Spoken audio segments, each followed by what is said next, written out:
Welcome to the Online Digital Marketing Podcast.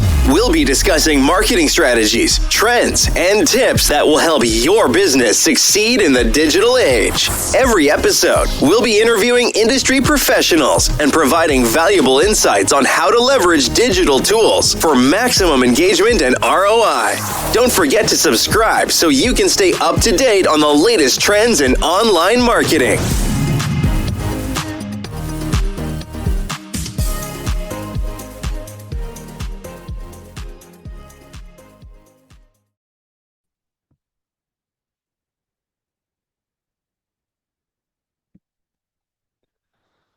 Good morning, good morning, good morning. This is Marvin Drobes with Online Digital Marketing Today podcast. And I'm excited to be here with everyone. And I'm happy to see that we have some engagement going on already early. But today's a special day for me as we move into a different aspect of our podcast. And my guest today, Joshua Altman, is going to be sharing some ideas and current trends that have become very important in cutting through the noise of being a business person, or in a lot of us who are on this podcast or who are listening to it in the recording, digital marketing agencies and things that we need to become, a stronger presence on the internet. So let me start by welcoming everybody. Remember, some housekeeping here. If you're listening to this in recording, please cut down all your distractions. Grab a pen and pencil or paper and pen and take good notes. I think Joshua is going to share some great things with you. And please hold all your questions to the end, and let's get started. So let's talk a little bit about Joshua. Joshua is actually an experienced storyteller and a strategist with a creative force with more than 2 decades of experience shaping how people see, hear, and connect with their big ideas. Today, he leads a company called Beltway Media, a bold DC-based communications firm that helps brands and organizations cut through the noise. Before founding the firm, Joshua was a multimedia journalist at the Hill newspaper, where he dove deep into federal policy and covering high-stakes election cycles right from the front lines. Right now, he's working with everyone from scrappy startups to federal agencies, helping them refine their message, elevate their brand, and truly connect with their audience, whether that's customers, investors, or the public at large. From reimagining agency websites to crafting magnetic stories, Joshua's work has one goal, and that's to help make communications clear, compelling, and impossible to ignore. Welcome, Joshua, to our podcast. Thank you for having me. It'll be my pleasure. I know we've kind of set some great questions here, and I want to dive right into them because I want to try to keep this so people listen to everything you have to say, the valuable information that they can, glean from it. So I'm going to jump in right into my first question for you today, and that is, what is the role of corporate communications in any organization, and why is it important to be effective at it? At the most basic level, corporate communications is how companies communicate with internal and external audiences to achieve their goals and manage reputations. That includes a lot. So why is that important? Because it's everything the company does, all those communications. People have different ideas of, marketing, branding, SEO. Are those separate? They're all part of corporate communications because they are communicating with those internal and external audiences. Now, the second part, why is it important to be effective at this? This is the company's voice. It's the company's presence. It's what people see. It's how they engage with you. If you sell widgets, then packaging is part of that because the goal is to get people to pick up your thing and buy it. So having that corporate communications as something you are effective at and really incorporating it as a core function of your organization is critical. So if I understand that correctly, if you're if you're a one-man operation, consistency in your messaging is always important. But if you have a team behind you, you want to make sure everybody's on the same page. In both cases, consistency is important. Right. It's probably easier to be consistent when it's, one person as opposed to a team of people or teams of people. But it's always important to be on the same page with the same message and as consistent as possible. Great. Okay. I know that in talking, you're a fond user and believer in frameworks. In fact, you use two main frameworks at your agency, Beltway Media. Can you share with the audience what they are? The first one we call story, narrative, brand. And that's just how we think about the communications and the company and setting the stage for a lot of other things to come later. It's really foundational because people always say we need branding, we need brand building. When you come in at the brand stage, it's already too late. We need to start earlier with the story. And this framework is broken into these three phrases. The first one, story, Story has character, setting, situation, beginning, middle, and present. There's no end yet. This is still being told. The second stage, narrative, it answers. It answers the questions. What are we saying about who we are? How do the events in our story connect with our themes? And also, a very important question it answers is, what should people conclude from our connected stories? Brand it's stuff, it's swag. This is where people come in and usually ask for help, and we go back and build the story and narrative and figure out what those are. Because Mhm. brand is everything that stakeholders can connect with and they connect with the company. It's everything that contributes to that stakeholder experience. And our second framework is read, see, hear, and experience. We call it the four languages where people read, see, hear, and experience. Reading, people kind of get intuitively. It's all the stuff you read. You engage with most of that or nearly all of it by seeing. But you see more than what you read. We see video, we see pictures, we see interactive stuff, we see pop ups on the street, we see people with signs. See encompasses a lot more than read. Hear, very important. We're doing it right now. Podcasting is a huge medium right now. How people engage with podcasting is going to be different depending on how they download it, how they listen. If they watch a video, it's going to be very different than someone like me who listens to podcasts while driving and walking the dog. Those are two very different experiences, which is why we have our fourth language, experience. And people tend to think of that as experiential events, conferences, meetings, pop-ups, all of that, which it is. But it's a lot more. It's how people experience what they read, see, and hear. So watching the podcast recording versus listening to it. Are you seeing something on your desktop or on a mobile website? Are you sitting at your desk or are you standing online at the grocery store? Are all different ways you see and experience. And that's how we think about language. Very important to that is all the languages are designed to and need to amplify each other. What you read needs to amplify what you see. What you experience needs to amplify what you hear. They're not independent of each other. They are completely intertwined. Great point. Yeah, I like that. So I know people are asking, at least I am in my mind, now that you've shared those two main frameworks that you use, how can we as business owners well, we're business owners as well, digital marketers take those frameworks and use them? Answer those questions. Take down a piece of paper and write down, story, narrative, brand.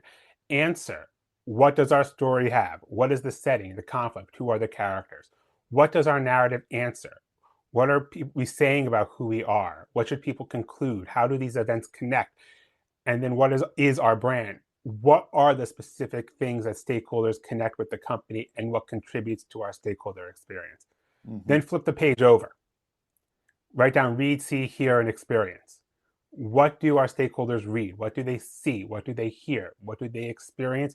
And how are these amplifying each other? Or if they're not right now, and that's your answer, How can they amplify each other? So, Joshua, let me ask you this because you're triggering a picture in my mind. A year or two ago, one of our podcasts talked about uh, customer client avatars, and kind of I'm seeing a picture of that in what you just explained. Knowing where your people are, what do they expect, what do they want? Am I thinking in the right vein? That's one component of it. There's a company that I know, they really leaned into a superhero theme and they made avatars of their products and their employees all superheroes, and they lean into it and it's great and people expect that from them. Okay, That wouldn't work for me. That's not what we do, right. but it works great for them. Find a thing, and if it works, run with it. You can experiment. You can, if it doesn't work, you could, it's the internet, you could, take it down and try something else. Yeah, it's the old test, evaluate, and retest. Right. Yeah, And yeah, we're doing that all the time with every project. fantastic. So people worry about running out of content. I know that's one of the reasons we have built a huge clientele of almost 30 people that have now hired us to write content for their social media, for their website, blogs, uh, anything they need, press releases. We just got a request 2 weeks ago to do press release for a company. And they're running, their worry, their strongest worry is, I don't know what to write, or, I'm running out of ideas that I'm not able to post anything and I'm afraid I'm going to lose my following. Is that a concern that you see, and what do you do to address it? It's a concern we see all the time, and we address it by repurposing content. Everything doesn't have to be new. When we say repurposing, people then say, well, what if people notice that we're reusing, we're recycling this? We posted about that already. Good. That means they're paying attention. That means they're engaged. I'll take it. That's a great thing. Mm-hmm. But when repurpose, it doesn't mean simply repost a Twitter post 6 months later. Look at your content. If you write a blog post that has 4 sections, that could become 4 new blog posts. You're not going to run out if you keep doing that, because each one of those now has 4 more sections that you can break down to 4 more posts. Each one of those is now multiple social media posts. If you do podcasts like we're doing right now, those can become posts. You break it up. You don't have to just post the podcast in its entirety. Make shorts, turn it into a corporate blog post. And it also works in the other direction. Now you have a lot of ideas. You could turn those into a white paper, as long as you focus on always adding value. If it was a white paper that doesn't provide value and it's a lot of corporate jargon that you're doing because you think you should, you don't need to do it. If it's something that's really providing value, then it's going to be something that people want, and it's going to be a great addition to what you're providing. We focus on this a Absolutely. lot. Yeah. Everything needs to add value. Value first, the rest comes afterwards. I agree. So it's kind of funny that we're talking about this because uh, two things, because we do a lot of blog posting, and that's become really a major part of search engine optimization for a company's website today. Um, a lot of things that we're using are things like questions that the public asks. I think it's called what Answer the Public, or one of those sites that Answer the guy. engine optimization is what I've heard it called frequently. Yeah, you can go on and you can find, or even look up some, term or keyword phrase, and if you go down to where Google says what people search for, those are questions that are divided, that are coming from a main subject, but like you said, can be purposed into smaller posts and content that just keeps leading it. And then, like I did, because 2 years ago I got involved with AI, uh, the robots taking over the world. I wrote a short 47-page book, And my mentor said, you should put it up on Amazon. And I did. And to my surprise, we've sold a couple of dozen of the book. But yeah, I took all those things from the post that I was writing about and I combined them into one, I guess, how to do a AI book. And it was very rewarding. And the comments I got back from the people who purchased it were very exciting for me to see that people took it to heart, found useful content that they were able to use and execute with ease. So that was a great thing. So let me ask you this, talking about platforms, Google, Facebook, TikTok, LinkedIn. I talk to a lot of business owners and a lot of people in our field, digital marketing leaders, and they find themselves stuck. I'm going to use that word on one platform a lot. Whether it's Facebook or LinkedIn, they tend to lock themselves into that one platform. What do you think about that? Do you think that's a good thing for them to be doing? Like, the old saying, jack of all trades, master of none, or should they be cross-posting to all the platforms? Well, that phrase you mentioned, I hear it all the time.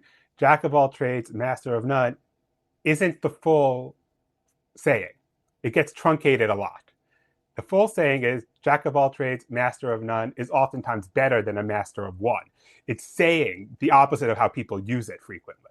Mm, So that is how people think about that, is we've lost that idea of what that phrase is really trying to say. But when it comes to those platforms and really just using one, because there are people whose whole business is on TikTok and that's where they're selling and that's where they're advertising, that might be getting you a lot of revenue. It could be successful, but don't do it. Because as we saw when, at least in the US, there was a chance TikTok was going to shut down, and it even did for a short moment, people were scared. TikTok was running ads about how people run their whole businesses on TikTok. hmm And they were not going to have those businesses anymore. They weren't going to have those followings anymore. And that could happen to any platform any day. It could shut down. So don't do that, because then you run that risk. You will also eventually run this with every platform, is it goes out of fashion. When was the last time you checked your MySpace, right? Are they still Are you around? still logging into Friendster, Oh my God. I right? don't, are they still Eventually the around? platforms die. It is in some Yeah. form. It is still around. But I say that because the platforms they come and go.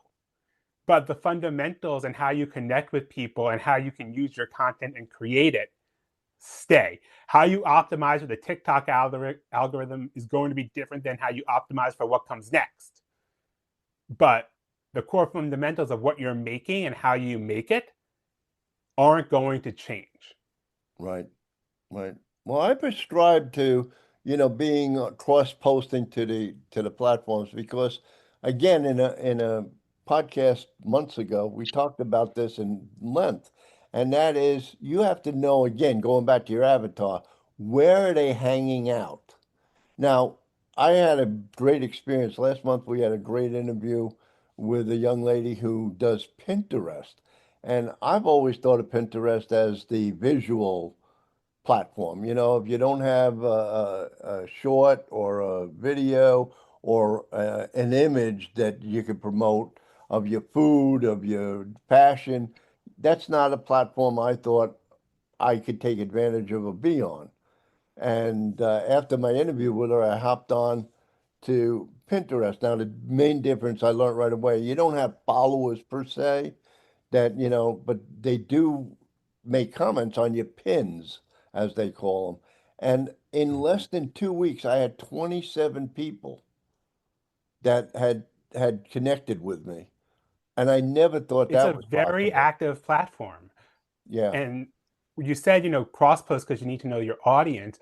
You need to know where your audience is. But like I said, these go in and out of fashion.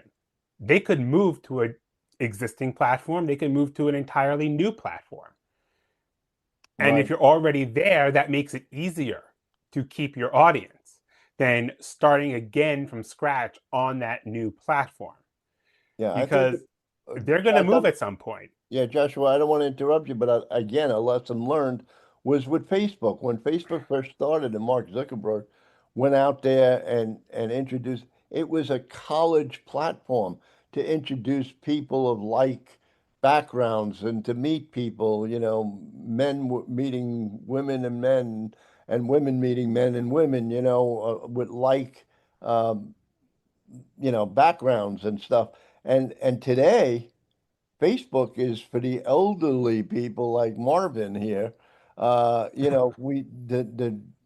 I get geographic has changed totally. While the younger generation, Gen Z, they're on TikTok. And if Yeah. you and So if you're I was on Facebook. I remember when it was you needed that college.edu address right, to even be on Facebook. yep, yep. And that made it cool. And then I think what people need to remember about all these platforms is that these people are not really your um, ownership at any given time. And Facebook did this, Google's had this another time. How many times have you heard, I hear from my clients, I was suspended. And it was It's because happened every frequently. day. It's happened to us, happened to clients, it's happened to us Right. because whatever reason or Yeah. no reason. Yeah, not or ones that we don't understand because of the way Yeah. they word things. Yeah, they decided this isn't working. You're not paying for advertising, so we're taking you off the platform. Really interesting stuff. So, Joshua, as we move forward in today's world, I mentioned it earlier, AI, artificial intelligence is like the buzzword on the internet. And obviously it's Mhm. here. It isn't going anywhere. You either are embracing it or you're going to be left or you're being left in the dust. Do you use it? And if you do, how are you using it in your agency? We use it. We use it a lot. We use it carefully. It's great for certain things. It's terrible for a lot of other things. It's really great at creating outlines. It's great for that because you then fill in the writing like a person would actually write. And it doesn't come out in that very robotic, very detectable AI tone. That's important because our clients don't want something written like it's from an AI. They want something that we a human are writing. We use it for automations for clients and for ourselves. I have an automation that's I think 74 independent steps, some of which are actually their own automations. They're running within this automation. It's complicated. It requires constant tweaking. It is not one and done. We use it for research. It's great for that, especially for research that is repetitive. One time we had to research demographics on 25 or so cities. And that's basically running a lot of Google searches. It's getting information from, the state or national vital records offices, departments of public health, office of statistics, whatever they're called locally, and putting it into a chart. It's running Google searches. The AI did that faster than any human could and was mostly pretty good. One thing it doesn't know, and you type, I want data for Rome, doesn't want Rome, New York, Rome, Georgia, or Rome, Italy. Right. You have to be very specific in what you tell it in that instance. And that's why we say when we're doing things like that, provide all the sources and then we go back and double check because what it's giving you may not be accurate and it also may not even be real. Yeah, you got to worry about the AI's creativity. I know when we were using it, we use it a lot to help us write our blog posts for our clients. And many a times, especially in the beginning of using it, man, I don't know where you needed a fact checker to check what it was saying, and you'd use AI to, fact check. And what did you find out? One AI lied to the other one, so the other one lied back to the other one, said, "Yeah, this is correct." You know, It was just really weird happening. I know that as we move forward with AI, for example, our agency has embraced the AI voice receptionist concept because we believe, Mhm. and we see it in our own agency. We see that we can't take every call, um, and having something that just answers the call is one part of it, but more importantly is the ability for the AI in inbound calls to qualify the prospect. And Yeah. more people are not fighting the fact that they're talking to a robot, especially now that companies like 11 Labs have kind of mastered the human voice. They sound very human and they became humanistic. And that's a key in any AI. Anything you do, whether it's writing a blog post, an email sequence, or research that you're going to share with the people that requested it, I think you always have to look at it from a human standpoint. You can't just Yeah, give and it, you touched on that. It's humanistic, it's human-like, it's human adjacent. yes. Even the ones that are really good, even the voice that's really good, it's human-like, but it's not human. It doesn't have the real imperfections that talking to a human would have. And that's one of the things we notice a lot with AI. And the difference between AI and a human is no matter how much a human tries, we can't be perfect. It doesn't exist in the world of humans. It doesn't. But we can do the best we can. Right. Right. AI is designed for coding and efficiency. It's math on the back end. It's trying to get there to that perfect. And it does it in a way that isn't human. And we notice that. We pick up on that as consumers, which is why we use it for things like outlines, because then the human is doing what the human does well. Hmm. Okay. So, talking about AI a little deeper here, you're using it. If you were to recommend, for I know that AI, we have several of them that we subscribe to. So I'm not the greatest example, but we found that certain ones, Claude does something different than ChatGPT, which different than Perplexity, which is different than Gemini. Which ones would you recommend if someone was going to get started with AI? Is there one or two of them that you think ideally they should begin with? So we are also subscribed to multiple things, and we use them for different parts of what we do. What we do a lot of is we use a tool called Abacus. It's been around for a few years now, and it lets you either automatically using their root LLM feature pick the model that you use from all the different companies. Nice. And that helps. So you could put in your prompt and you could be like, this is weird. It automatically picked Gemini, which you're like, this wasn't what I want out of this. And you could then change it to Claude and which Claude model, and then compare the two. And you could get better at it and figure out what you want. For automations, I use a tool called Gumloop, which I have found really user friendly for most things. It isn't only text input. It does have a good uh, graphical interface where you can really see the workflow mapped out, which a lot of other tools don't have. And they solved something that I found challenging with a lot of other tools. And it was actually a really simple fix. With a lot of tools, it would just start to build when I'm still trying to figure out what I wanted to do. And and I had to add an instruction. Answer this question only, do not take any actions. Right. Well, Gumloop added a feature. You have a build tool, and then you hit a toggle and an ask tool. And if it's in the ask mode, it can't build. And that solved the I always had to tell it, don't build right now. And even when I did that, it sometimes would start anyway, which I didn't want it to do because it Yeah. wasn't going to do it efficiently. AI has a mind of its own. Yeah. And being able to ask very clearly was a great tool that we've been using because it makes the whole process more efficient.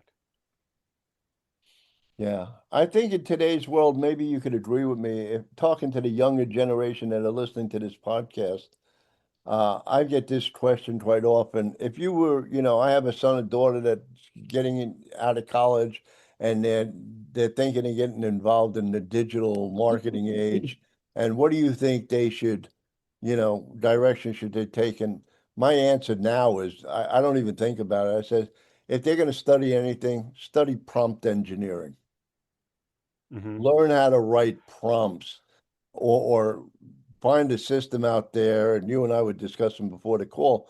There are systems there that are very good at it, that ask a lot of questions of you. You become the student, it becomes the teacher, and it'll ask you to keep defining and refining what you want it to do before it'll go out and do it. Okay.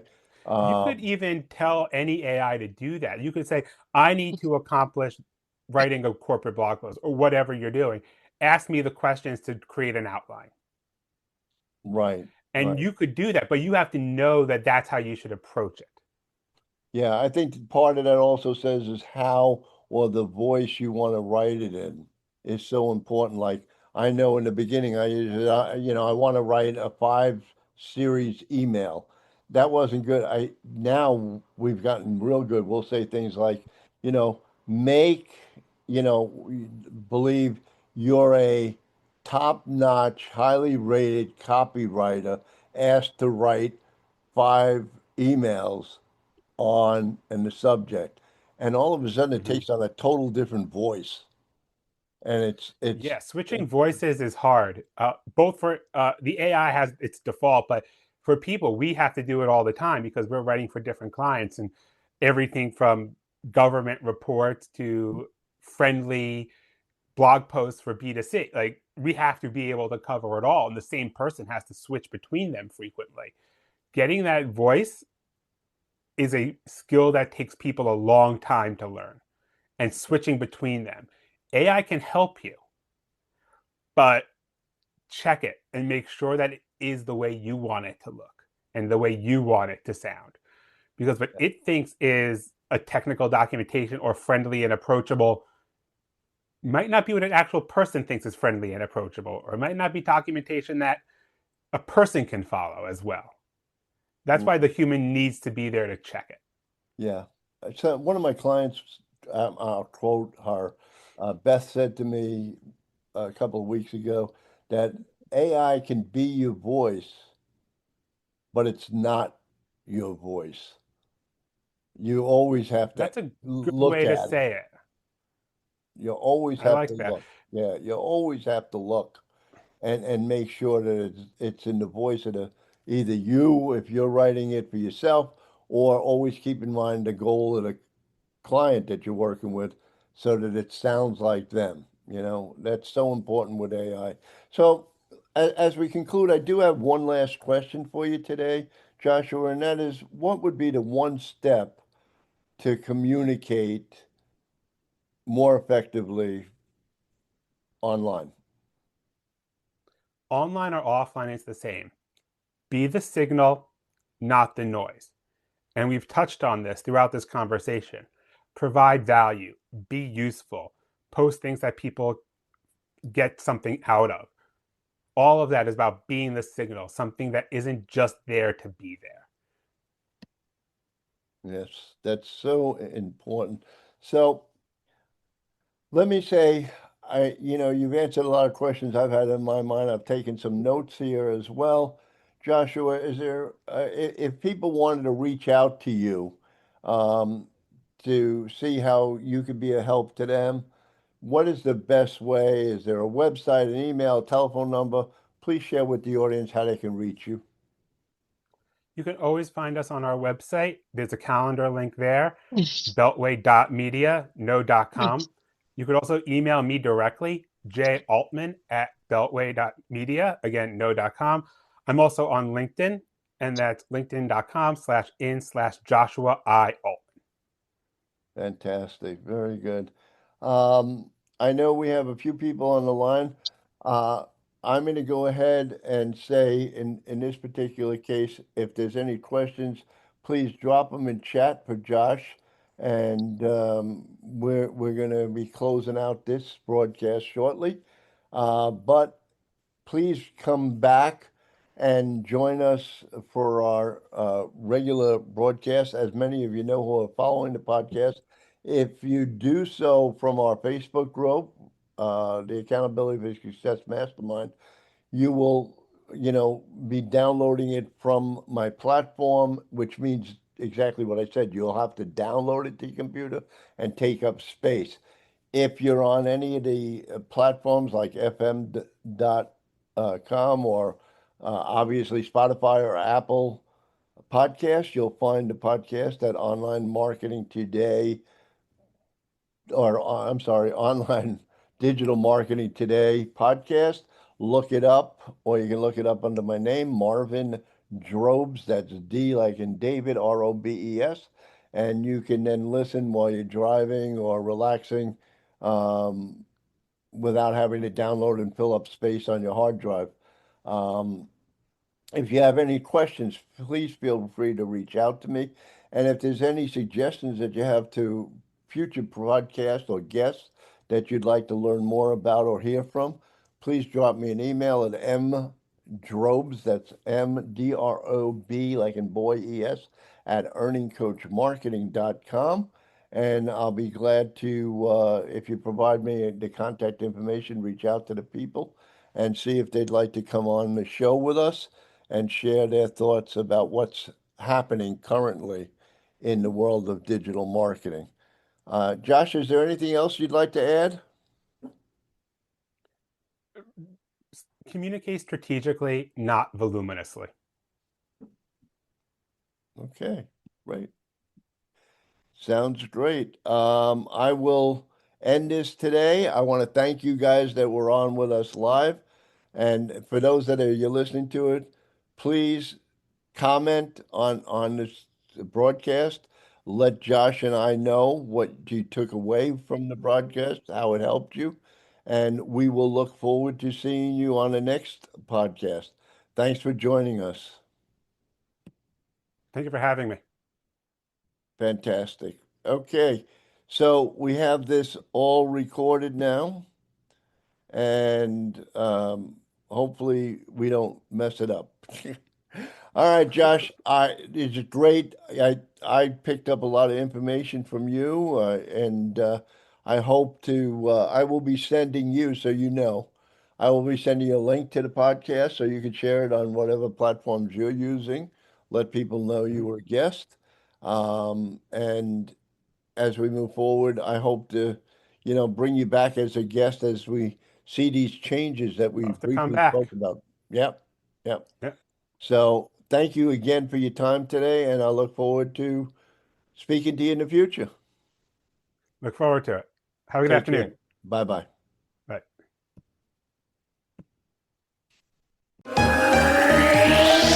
Ready to take your online business to the next level? Subscribe to our digital marketing podcast and then join our Accountability for Success Mastermind. With expert advice from industry leaders, you'll gain knowledge and insights that will help you succeed in today's digital marketing world. From social media strategies to search engine optimization, we have all the tools you need. Learn from successful entrepreneurs and take control of your online success. Join the Accountability for Success Mastermind now at bit.ly/AFSM podcast.